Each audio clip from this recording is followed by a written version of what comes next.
Esta homilía llega a ustedes a través de Radio Claret América, el Instituto Bíblico Claretiano de las Américas y su estación hermana Bendita Eucaristía Radio en la ciudad de Fresno. Presentan Poniendo el Evangelio en Práctica con el Padre Manuel Villalobos, un programa para aprender a amar a Dios sin miedo. Iniciamos. Muy buenos días, muy buenas tardes, hermanos y hermanas que nos sintonizan a través de Radio Claret América y su estación hermana de Bendita Eucaristía Radio en la ciudad de Fresno, California. Mi nombre es Manuel Villalobos Mendoza, misionero claretiano de la provincia de los Estados Unidos y Canadá. Y como cada domingo me encuentro con ustedes compartiendo la palabra de Dios con la finalidad de que esta palabra de vida se medite, se asimile en nuestro corazón, para que cuando lleguemos a participar en la Eucaristía ya tengamos de alguna manera esta conexión de haber escuchado y de haber reflexionado acerca del Evangelio que vamos a estar escuchando, ¿verdad? Este Evangelio será leído el día 12 de enero en toda la Iglesia Católica. Y he titulado esta homilía como Somos hijos e hijas amados y amadas de Dios. Porque a veces nos da la impresión de no sentirnos hijos, de no sentirnos hijas queridas de Dios. Como que es más fácil a veces olvidar este aspecto importante que hemos recibido en el día de nuestro bautismo. Y el Evangelio está tomado de Mateo del capítulo 3, versículo 13 al versículo 17. Entonces fue Jesús desde Galilea al Jordán y se presentó a Juan para que lo bautizara. Juan se resistía diciendo: ¿soy yo quien necesita que tú me bautices y tú acudes a mí? Jesús le respondió: ahora haz lo que te digo, pues de este modo conviene que realicemos la justicia plena. Ante esto Juan aceptó. Después de ser bautizado, Jesús salió del agua y en ese momento se abrió el cielo y vio al Espíritu de Dios que bajaba como una paloma y se posaba sobre él. Se escuchó una voz del cielo que decía: este es mi Hijo amado, mi predilecto. Palabra de Dios. Hermanos y hermanas, ¿cuál fue la última vez que te sentiste hijo e hija de Dios? Y no solamente hijo e hija de Dios, sino amado, escogido, destinado. Casi todo el discurso nuestro, los sermones o toda nuestra espiritualidad se nos ha ido en tratar de hacer sentir a la gente que es pecadora, que se van a condenar, que se van a ir al infierno. Y deberíamos de centrar nuestro mensaje, deberíamos de anunciar la alegría del Evangelio en el hecho de que por medio del bautismo somos hijos e hijas amados y amadas de un Dios que no nos va a condenar si es que nosotros no queremos condenarnos, ¿verdad? Porque también habrá gente que no quiera vivir de acuerdo a lo que Dios quiere. Pero de principio Dios tiene un plan que es un plan de amor, de una relación de intimidad, de confianza, de ternura. Por eso va a ser este énfasis de esta semana, el descubrirnos como hijos e hijas amados y amadas. Una dignidad o una fidelidad que Dios tiene con su criatura, con nosotros y nosotras, que no debe de estar en venta, que nadie te puede arrebatar. El ser hijo, el ser hija de Dios es una gracia, un don gratuito que Dios da. No es un derecho que tú tienes, ¿verdad? Entonces, antes de continuar con esta homilía, me gustaría, como cada domingo, comenzar a hablar un poquito del texto bíblico. Y para eso también voy a estar haciendo mención de que la gente que quiera estudiar más o aprender más de la Biblia, bueno, tenemos varias clases, tenemos un programa en Fresno, tenemos un programa en Chicago, tenemos un programa en San Antonio, Texas, tenemos un programa también en Atlanta, Georgia. Así que todas las personas que nos estén sintonizando y que vivan en estas ciudades, pues pueden informarse, pueden ir a nuestra página de www.ibicla.org. y bicla.org o al Instituto Bíblico Claretiano de las Américas, y ahí pueden encontrar más información.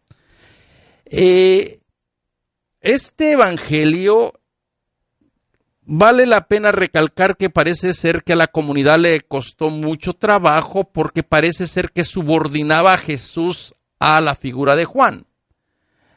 El contexto de este evangelio nos presenta a Jesús y a Juan. Juan anteriormente ha comenzado con una propuesta muy atractiva.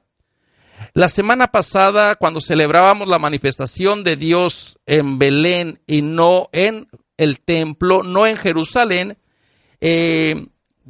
decíamos que Dios había cambiado de dirección, pero también aquí en la idea de Juan, Dios también cambió de dirección. Y Juan también cambió de dirección. Recordemos que Juan es hijo de un sacerdote, de Zacarías e Isabel. Por lo tanto, le correspondería estar unido o atado o relacionado con el templo de Jerusalén. ¿Y en dónde precisamente encontramos a Juan? En el desierto. Y el desierto va a traer a la memoria aquella experiencia del pueblo que salió de Egipto, se internó al desierto, y el Dios del desierto que se fue manifestando bajo el simbolismo de la nube, del agua, de la comida, del maná, de la ley de Moisés, y fue guiando al pueblo. Entonces, nuevamente, Mateo está tratando de cambiar la dirección de la presencia de Dios. Ya no va a ser entonces en Jerusalén o en el templo. Ahora toda la comunidad va a tener que adentrarse al desierto. Y yo creo, hermanos y hermanas, que esta es una verdad en nuestra relación con Dios. Todos y todas tenemos que tener la experiencia del desierto. Es cierto que en el desierto puede haber muerte, puede haber soledad, puede haber símbolos de violencia, se puede perder la vida, pero también en el desierto se encuentra Dios. También en el desierto se encuentra esta presencia que nos invita a dejar nuestra zona de confort y adentrarnos a un mundo, a una comunidad donde Dios nos va a ir guiando, nos va a ir cuidando, donde Dios va a ir proveyendo que nada nos falte, ¿no?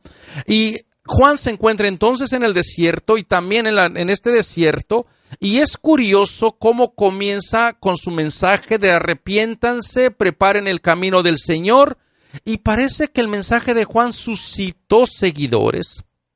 Juan se presenta como un Mesías apocalíptico de los últimos tiempos, vistiendo de una manera muy radical para ser separado, ser distinguido, para decir: yo no me he asimilado con todos los otros falsos profetas que han aparecido, y con un mensaje bien concreto: el reino de Dios está cerca, arrepiéntanse, cambien de conducta. Y parece ser que Juan comenzó a atraer seguidores para sí, comenzó a crear una comunidad discipular en torno a Juan, con esta idea de que Dios va a intervenir en cualquier momento dentro de la historia del pueblo.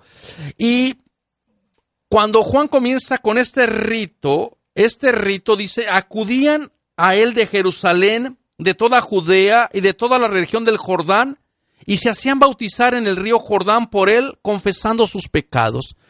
Prácticamente entonces la comunidad sale de la esclavitud a la que están sujetas por el templo, por sus leyes, por su pureza, por su manera de entender a Dios tan cerrada, y se adentran al desierto de todas partes, donde van a experimentar una vez más el amor de Dios. Ya no hay necesidad de tener al faraón o estar en Egipto. Ahora el faraón está dentro, simbolizado en la ley tan estricta, simbolizado también en el templo y su estructura de que no permite que la gente llegue, porque el templo se convirtió, acuérdense, en la cueva de ladrones.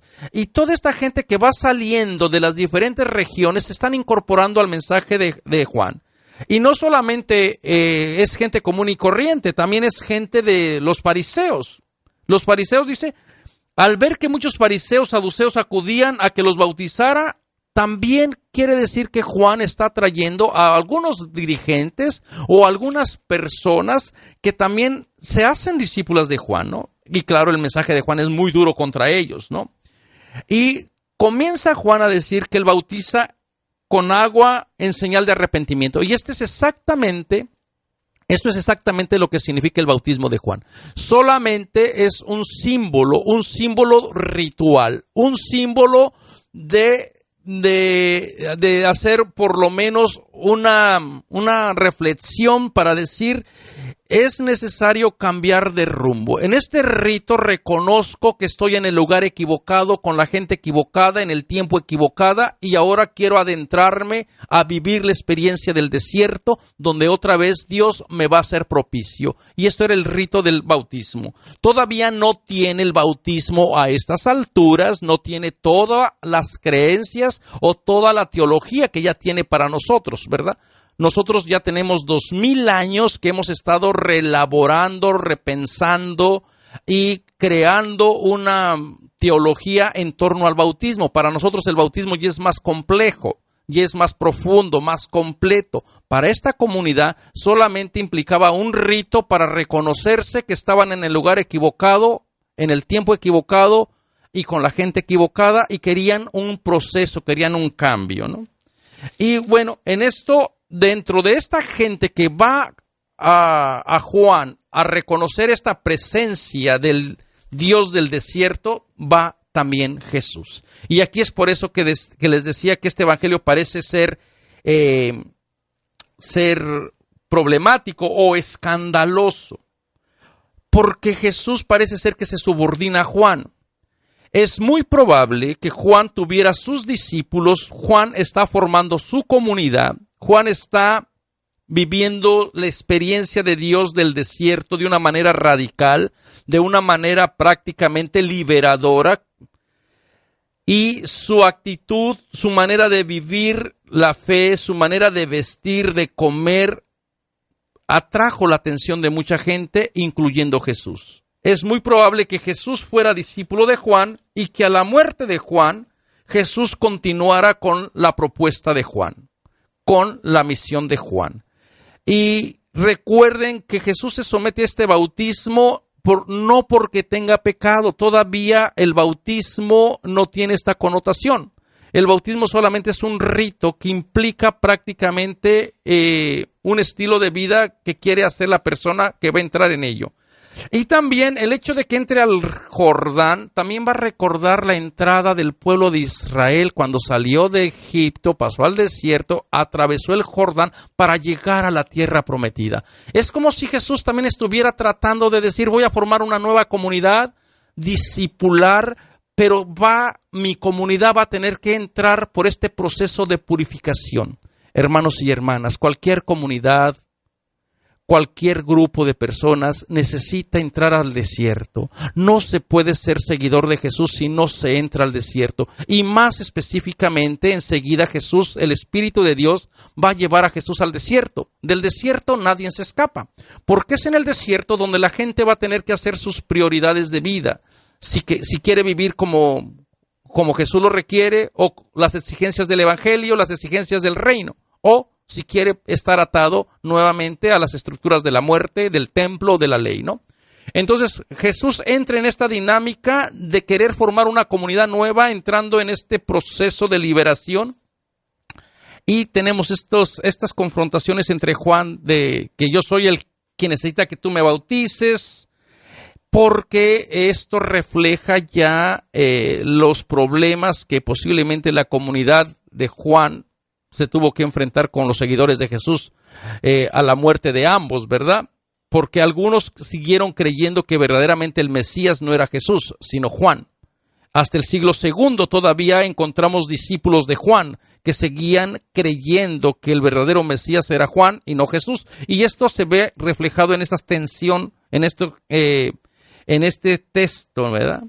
Y bueno, parece ser que al final la comunidad llegó a un acuerdo y la comunidad reconcilió a ambos personajes, porque también vamos a tener aquel texto tan precioso donde Jesús habla de su primo que dice que no ha nacido del vientre materno alguien más grande que Juan. O sea, parece que se reconciliaron y parece ser que los dos primos, Jesús y Juan, trabajan juntos por la misión de Dios. Esto también lo recoge Lucas en el encuentro que tiene María e Isabel cuando los dos niños, ambos niños en la presencia, en el saludo de estas dos mujeres, se llenan del Espíritu Santo, y los dos niños con sus respectivas madres saltan de gozo, recordando también a el vientre de Sara en el libro del Génesis, de Rebeca, donde Rebeca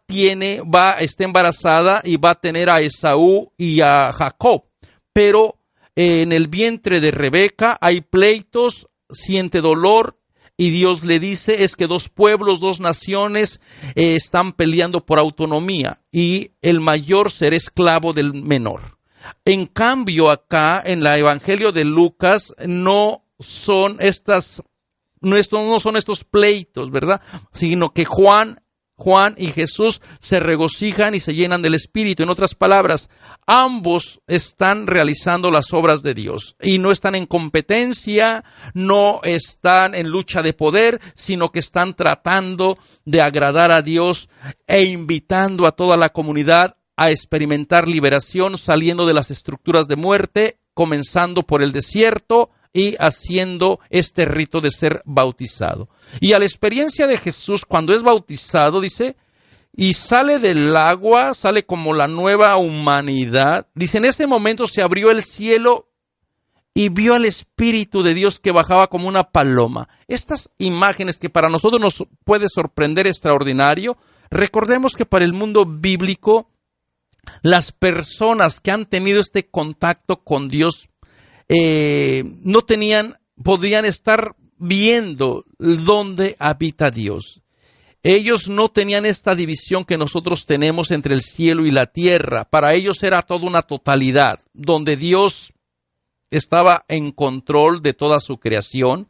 Muchas personas en la Biblia incluso llegan a la presencia de Dios sin morir. Por ejemplo, el caso de Enoc, que aparece allá en Génesis, el caso de Elías, que es arrebatado en el carro de fuego, y también aquí Jesús parece ser que entra en esta dinámica de entrar en la presencia de Dios. Pablo también va a decir que se fue a la presencia de Dios, entró al tercer cielo, o sea, de alguna manera también este Jesús entra en contacto con la divinidad, y la divinidad legitima a Jesús como el Hijo amado. Entonces ya no hay una ruptura, ya no hay una separación. Dios legitima a lo humano, legitima a Jesús, y Jesús entra en contacto con esta realidad de Dios, ¿no? Una manera muy preciosa para entender la relación de Dios con su humanidad, con la creación. Y yo creo también que deberíamos de recuperar este sentido. A lo mejor no esperemos que se abran los cielos o que venga el Espíritu en forma de paloma, pero tenemos que sentir que Dios está con nosotros. Debemos de experimentar a este Dios que viene. Y dice la paloma y se posaba sobre él. Va a recordar, ¿se acuerdan ustedes? La paloma apareció allá en la arca de Noé, cuando Dios hace el diluvio. El diluvio va a ser como una prefiguración del bautismo. La misma agua que purifica, va a ser también el bautismo, la misma agua que purifica, pero también el agua fuera de su cauce puede dar muerte. Y la figura de la paloma, la figura del pueblo, del espíritu que anda buscando dónde recrearse, también va a remitir a la creación del Génesis, cuando el Espíritu de Dios revoloteaba sobre la superficie de la tierra, y las aguas estaban todas fuera de su cauce. Entonces, en el bautismo de Jesús se está hablando de una nueva creación, una nueva relación. Y ya no va a ser una nueva creación, no va a ser una creación donde reine la infidelidad, donde reine el pecado, donde reine la envidia. Esta nueva creación va a ser entre el Dios de Israel y ahora el Dios de Jesús y la nueva comunidad que están haciendo del bautismo de Jesús. Y en esto dice, esta nueva comunidad que tiene que escuchar, este es mi Hijo amado, el predilecto.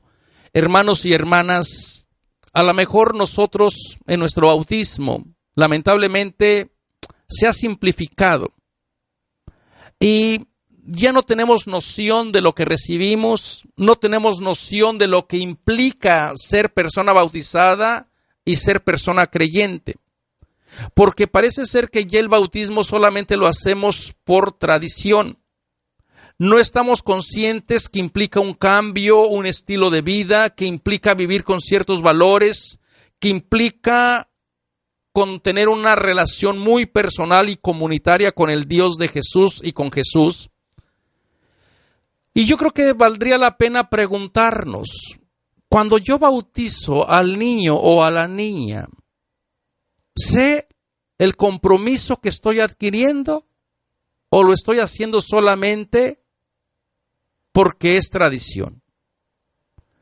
Tristemente, la iglesia tiene bien establecido lo que debe de ser el bautismo, tiene sus normas, tiene una teología muy preciosa del bautismo, que en el bautismo somos hijos e hijas de Dios, que hacemos parte de una comunidad, que estamos investidos o se nos está llamados para ser profetas, sacerdotes y reyes. Es una teología muy bonita. Pero lamentablemente la gente no lo sabe y a veces la gente no quiere ni siquiera tener un poquito de preparación. Es triste ver cómo la gente se queja cuando se le piden las pláticas prebautismales. Y tristemente y lamentablemente la gente recorre parroquia tras parroquia, busca e indaga. ¿En qué parroquia no me exigen las pláticas prebautismales? Y muchas veces incluso se van hasta México para hacer allí el bautismo porque allá no les exigen nada.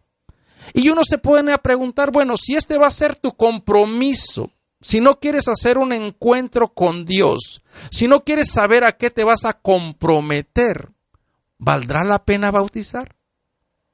Si no vas a vivir el bautismo en una comunidad que se congrega domingo tras domingo, si no vas a ser un ejemplo para el niño o para la niña, si no te vas a esforzar porque viva los valores de ser hijo e hija amada de Dios, ¿por qué tanto énfasis en el bautismo? Cuando se les pide a los papás y a las mamás de los padrinos y de las madrinas, es otro problema. Porque la gente regularmente no busca a personas que van a ser modelo. Se toma este compadrazgo a veces muy a la ligera. Ustedes cuando inviten a alguien a ser padrino y a ser madrina, están invitando a esa persona a ser parte de su historia, a ser parte de su comunidad, de su familia. Entran en una nueva relación porque ustedes han escogido lo mejor para sus hijos y para sus hijas. Y por eso a veces se les pide que las personas sean casadas, que tengan los sacramentos, que sean personas de fe. No se les pide que hagan milagros, no se les pide que se dejen quemar vivos. Se les pide simplemente que sean personas de fe. ¿Y cuánta gente no comienza a renegar? Uy, para esto la iglesia pide tanto, por eso es que mejor me voy con los protestantes. Mejor me voy con los hermanos que no me exigen nada. Hermanos y hermanas, no podemos tomar muy a la ligera el bautismo. Debemos de comenzar a reflexionar. ¿Soy capaz de vivir las expectativas de ser hijo e hija amada de Dios? ¿Me comporto realmente como un hijo o como una hija del Dios que me quiere, que me salva, que me cuida? ¿Acaso fallará Dios a su promesa de vernos con amor, de vernos con ternura, de volvernos a decir, tú eres mi hijo, tú eres mi hija, yo te quiero, yo te amo? ¿Por qué no nos amamos nosotros? ¿Por qué no amamos a la otra gente? ¿Fallará Dios entonces en revelar su misterio para decir, yo soy amor hecho para ti, yo estoy contigo? Y por medio del bautismo yo te acojo otra vez como mi hijo, como mi hija. Yo me comprometo a cuidarte. Yo me comprometo a que no fallezcas. Yo me comprometo a que siempre descubras mi presencia. Pero también implica que uno, como hijo, como hija, se comporte realmente como familia de Dios. Viva los valores de Dios. A lo mejor, hermanos y hermanas, es este tiempo del bautismo de Jesús para considerar también nuestro propio bautismo, para preguntarnos cómo lo estoy viviendo. Y si no lo estamos viviendo de acuerdo a lo que Dios quiere, es tiempo también de decir, Señor, a lo mejor el bautismo fue solamente un formulismo, solamente fue una ocasión para la fiesta, solamente fue una ocasión para tristemente emborracharme. Pero no fue una ocasión para celebrar la vida. No fue una ocasión para descubrirte a ti como mi creador, como mi papá, como mi mamá. El bautismo todavía no ha tenido este efecto que me ayude a ser mejor persona, a ser mejor hijo, a ser mejor hija. Así que, hermanos y hermanas, en este día les invito de una manera simple, de una manera sencilla, a meditar, a reflexionar en cómo están viviendo su bautismo. Porque ustedes pueden decir, ay, es demasiado bonito lo que nos dice el Padre, lo que nos dice la Biblia de que somos hijos y que somos hijas de Dios. Esto lo dice la Biblia. Pero si no nos comportamos como hijos y como hijas, la palabra de Dios no va a tener efecto. Esto no es magia. Esto implica relación. Para que uno sea hijo, aún en el nivel biológico, pues tienes que cuidar a tu mamá, tienes que cuidar a tu papá. Y aquí valdría la pena, ¿verdad?, que tristemente uno se da cuenta de cuántas mamás están solas, cuántos papás viven solos. Y por allí, tristemente, una mamá que tiene 14 hijos o hijas y ninguno de ellos y de ellas puede cuidar a una. Una pudo cuidar a 14, a 15 o incluso gente que he conocido que tuvo 20, pero 20 no pueden cuidar a una sola persona. Qué triste. Aún en el ámbito biológico, para ser hijo, para ser hija, se requieren ciertas responsabilidades con los padres, con las madres que nos dieron la vida, que nos dieron la existencia, que cuidaron de nosotros. Yo me sorprendo de verdad y me pregunto cómo le hizo mi mamá al tener que cuidar a 7 personas. 7 somos 3 hermanos, 4 hermanas, sin tener un salario, sin tener un dinero que le llegara mensualmente o semanalmente. ¿Qué pasaría por su mente que llegaba la hora de la comida y tener algo que darnos de comer? ¿Cómo podemos pagarles todo este amor a las madres, a los padres? Solamente siendo buenos hijos, buenas hijas. A mí se me parte el corazón cuando escucho a los jovencitos o a las personas mayores hablar tan mal de sus papás, de sus mamás. ¿Qué fue lo que falló? Aún en este ámbito, para ser buen hijo o buena hija, necesitamos este cuidado. Imagínense con Dios. Los sacramentos no son magia. Los sacramentos no operan o no funcionan si tú no cambias tu vida, si tú no te conviertes. Así te pueden aventar todo un balde de agua bendita o te pueden sumergir en el río Jordán y estar ahí hasta que veas a Dios.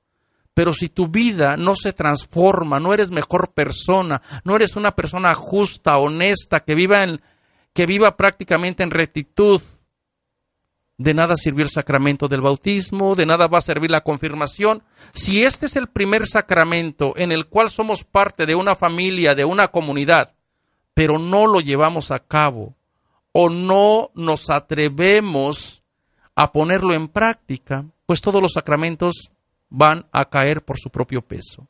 Hermanos y hermanas, no abaratemos la gracia de Dios.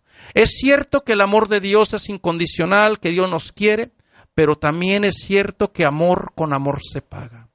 Así que en este día que estamos celebrando el bautismo de Jesús, pensemos en nuestro propio bautismo, pensemos en nuestra propia responsabilidad que tenemos como hijos, como hijas de Dios, no solamente ante Dios, sino ante la comunidad.